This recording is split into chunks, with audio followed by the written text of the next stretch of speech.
বিসমিল্লাহির রহমানির রহিম ইয়া আইয়ুহাল্লাযীনা আমানু দুখুলু ফিস-সিলমি কাফা। সামনে তাদের নেতৃত্বে আসার দরকার নেই, আপনি ভিক্ষা করে খান। কথা বলেন না কেন? আমরা অনেককেই দেখতে পাচ্ছি এই যে দ্বিতীয় স্বাধীনতার পর থেকে অনেকেই জুলুম আরম্ভ করেছেন।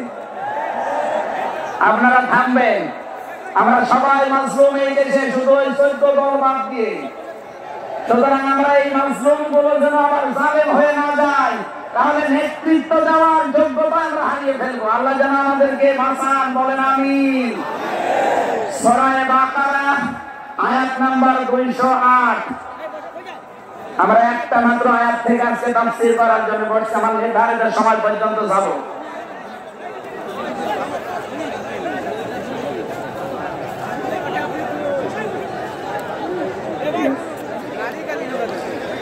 জবান খুলে আগে পড়ে না, আউযু বিল্লাহি মিনাশ শাইতানির রাজীম।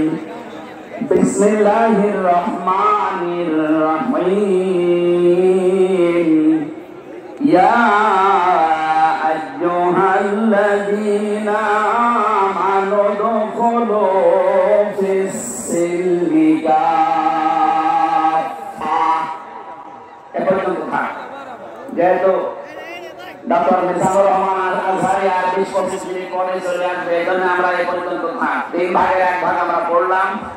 সূরা বাকারা আল্লাহ তাআলা ডাক দিয়েছে ঈমানদারকে। কাকে বলেন তো?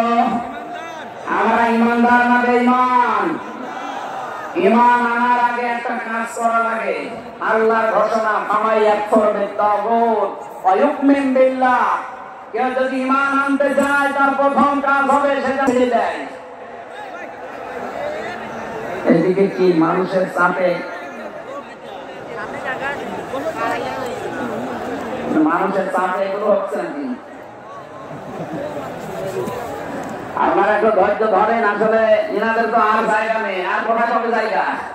এখানে শুনলাম আসার আগে 8 থেকে 10 লাখ মানুষের ওনারা ব্যবস্থা করেছে। এরপরও বাইরে যে অবস্থা দেখলাম, কমপক্ষে 15 থেকে 16 লাখ মানুষ আজকে এই সিলেটের ময়দানে এসেছে কোরআন শোনার জন্য। আলহামদুলিল্লাহ। সম্মানিত ভাইরা, আমরা যেটা বলতে চাচ্ছি, ঈমান আনার আগে আল্লাহর নির্দেশ যে তাগুত ছেড়ে দাও, ইনফিসামালাহা, যা ছেড়ে যাবে না। এ বাংলাদেশ সহ